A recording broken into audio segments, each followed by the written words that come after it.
Hi guys, this is Esmeralda, And I'm Monty Rainey.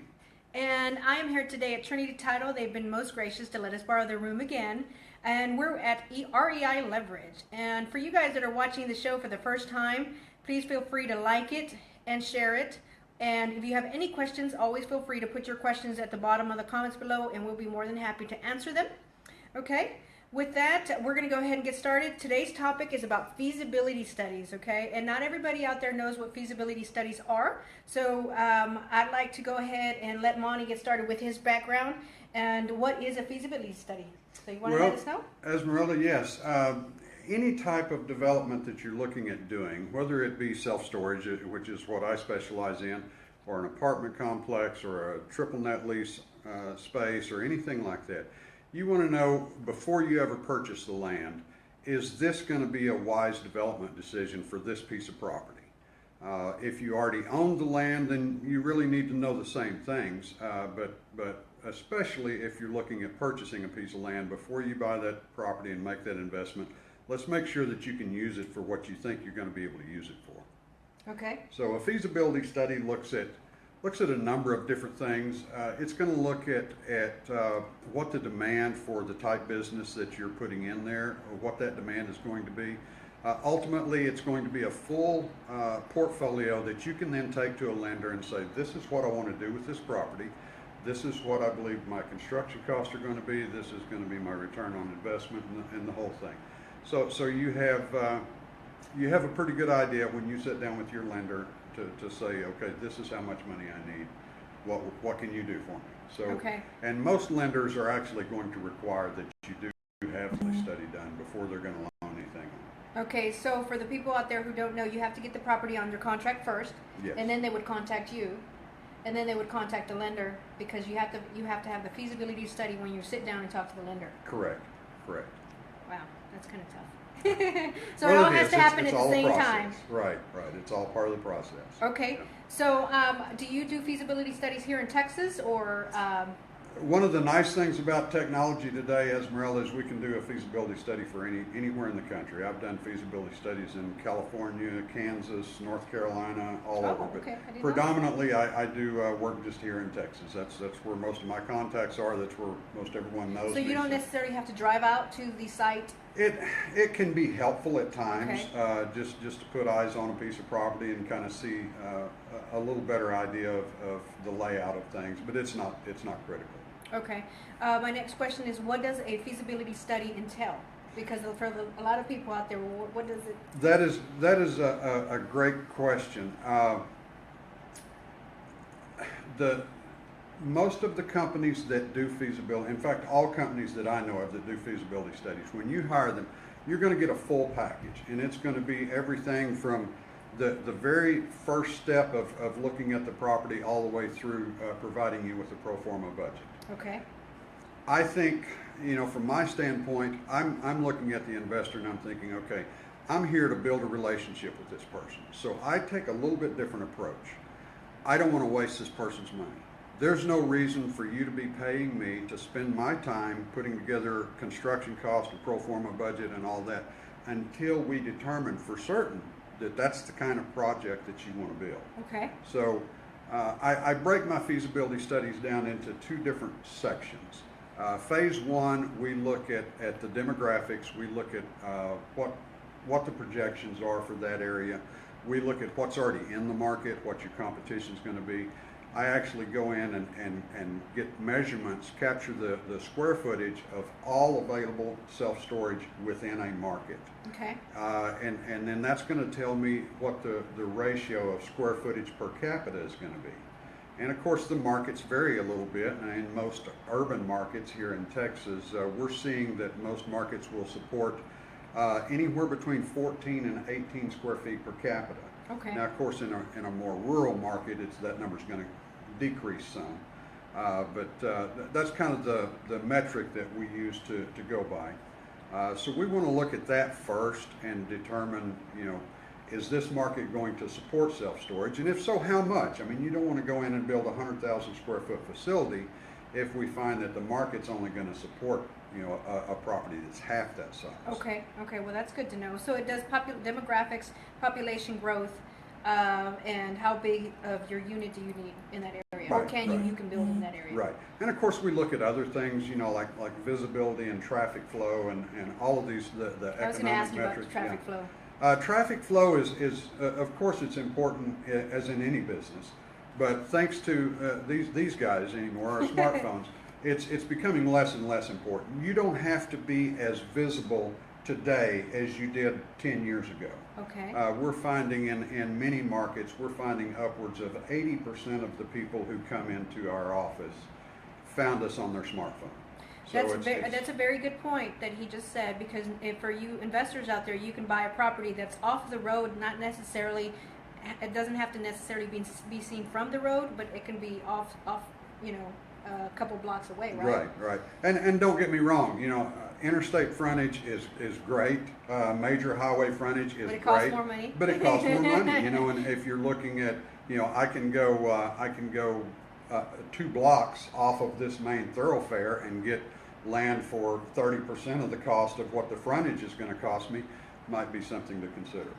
Okay. And who are your clients? Most of the clients that call you, who are those clients? Well, most of the clients that I have are going to be new to the self-storage industry. They know that this is a fantastic investment and they want to get involved with it. I will have some clients that already are in the self-storage industry. They're already owners and they're looking at expanding their business. They've done very well and now they're looking for a new market to break into. Okay. So a lot of them are existing self-storage owners, but yes. You get some new ones as well? Yes, quite a few new ones, absolutely. This is just such a lucrative industry right now, and one of the greatest things that happened to it sounds terrible to say this, but one of the greatest things that happened to the self-storage industry was the real estate crisis of 2008. That really got people focused on self-storage because they saw all of these different sectors of the real estate market really just go in the tank except for self-storage, and they saw us just steadily going along. And so after that, then lenders started opening up and more investors that never thought about looking at self-storage before. They saw, hey, this is something I need to take a look at. Okay. And I know we talked about this earlier. Can you talk about the range of costs for a feasibility study, and when do they call you? I certainly can. As I said, most companies, every other company that I know of, they're going to do a full package, okay. All at one time, and that package is going to run anywhere between $8,000 to as high as $20,000. Wow. Yes. Again, I'm trying to build a relationship with that investor, so I don't want to waste your money if, you know, until we need to focus on this aspect of the feasibility study. So by breaking it into 2 parts, I charge $4,000 for phase 1. Okay. If the decision is then made to move forward with the development, phase 2, I do that on an hourly basis. And the reason why I do that is because every project's different. If I have to just go in and, let's say we're looking at just doing a covered boat and RV storage facility, Mm-hmm. That's not going to take much time. I don't have to spend a lot of time working out the material costs and all that. Where if it's a mixed development that's going to have some boat and RV parking, it's also going to have some non-climate storage and some climate controlled storage, maybe even some office warehouse spaces. It takes a little more time. So that phase 2 can range anywhere from $1,000 to $2,500 typically. It just depends on how much time I have to put into doing that. So you're looking at total cost for phase 1 and phase 2 feasibility somewhere between $5,000 and say $6,500. Okay, so that brings me to another question that just came up. So when an investor gets a property under contract, Mm-hmm. not only is it going to take that earnest money to get that property tied up, but it's going to take the money up front for a feasibility study when they don't even know if it's approved for that loan. That's true. That's true. Okay, so yeah. that points Which out. again, that's another one of the reasons why I've broken it into 2 different phases. I don't want to have to charge someone, you know, $6,500 to do a full feasibility study for them only to find out, hey, this is not the best use for this land. Okay, so my next question is what types of things does the lender look for in a feasibility study then? Well, the main thing that they're going to look at is they want to see how soon can this property cash flow. That's one of the first things they want to look at. I think we all like to know that, right? Absolutely, absolutely. So that's one of the first things. They want to know that the market, that there's enough sufficient demand in that market to sustain that property. They want to know that there's not already 7 other planned developments coming in within say a 5-mile radius. So. And we look at all of that. We look to see, who else is getting into this market. That's a good point. That's a really good point. So do you talk, is there a point system that, I know you mentioned a point system the other day. What do you want to share with us? There actually is. I've brought a recent feasibility study, and and I will actually I'm just going to skip over this. I want to go to this, the system that I use. I have put together different metrics that I look at, what I call the feasibility score sheet. And I look at 8 different metrics. I look at the site access, as we talked about. I look at the site visibility, and I'll actually send this to you so you can attach this. I know it's impossible for folks to see this at home. But I look at site access, site visibility, traffic count, demographics, projections, market demand, competition, and developmental conditions. Correct. So each one of those metrics are going to get a grade. I score those from 1 to 10. I try to put these feasibility studies together in the most objective view I possibly can. So I want to look at each one of these different things. And even though one particular item may not kill the deal by any means, just like what we talked about earlier, site visibility.